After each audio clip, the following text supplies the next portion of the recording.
The gift was wrapped in matte black. No ribbon, just weight.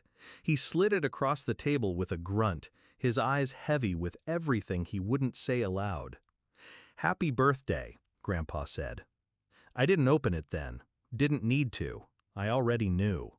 The silence in the room was thick, like someone had pressed pause on reality.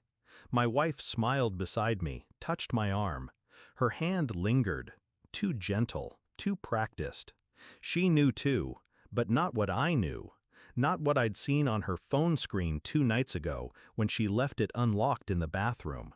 Not the thread of messages between her and her brother.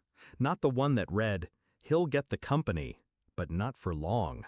Trust me." The smell of old cigars, dust, and lemon cake mixed into something nauseating. I smiled. She thought I was still asleep that night. She was wrong. I opened the box in the car. It wasn't symbolic. It was real. Signed documents, corporate transition plans, shares, legal transfer. Grandpa's scrawl across every page like the final blessing of a dying king. I ran my finger over the signature. Power doesn't hum. It doesn't scream. It sits quietly and waits for hands steady enough to hold it. I had the company, and no one cheered harder than my wife. She called her brother that night. I heard her whisper through the bathroom door. The same door she used to close when she cried about never being good enough, about never being noticed. Now she whispered like a woman who had finally won something.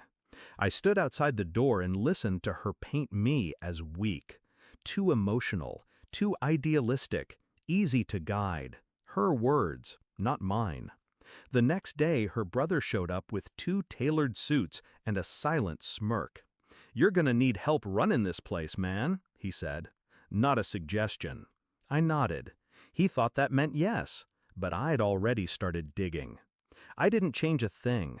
I let them think they were winning. His name started showing up on minor proposals, then meetings, then board memos. She made excuses. "You're so busy, it helps to have him around." I let her talk, let her think she still knew how to manipulate me. I hired a new assistant, quiet, surgical, loyal only to me. He tracked every meeting they held without me, every email they forwarded to each other, every name they added to the future restructure documents. They were trying to force a vote, slowly, strategically, sloppily.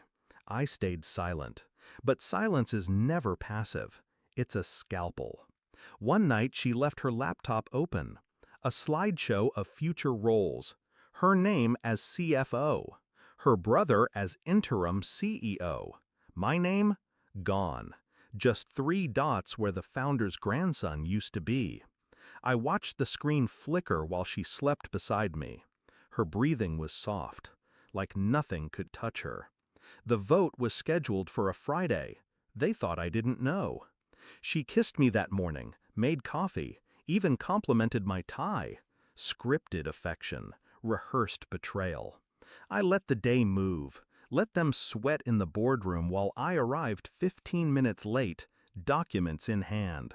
I didn't speak. I placed the papers on the table and slid them toward her brother. His name, highlighted, appeared on every unauthorized correspondence.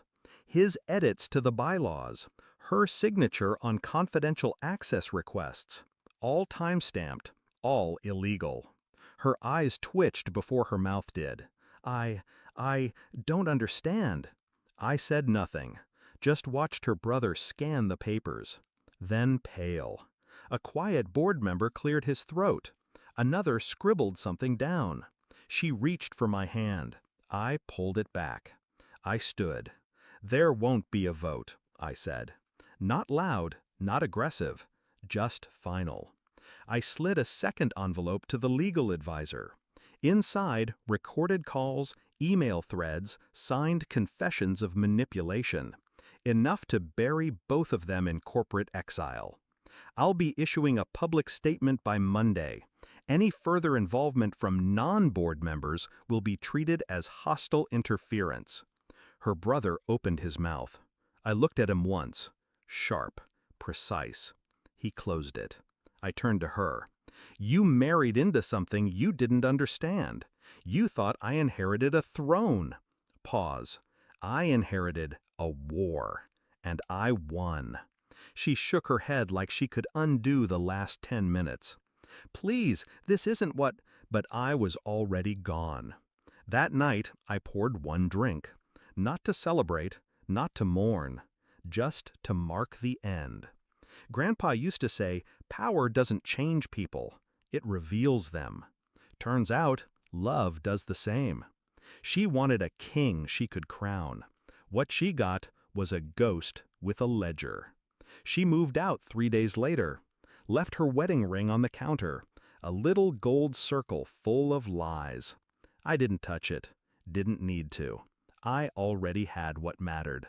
And she'd spend the rest of her life explaining how she almost had it all. Almost. The throne wasn't given to me. It was bait.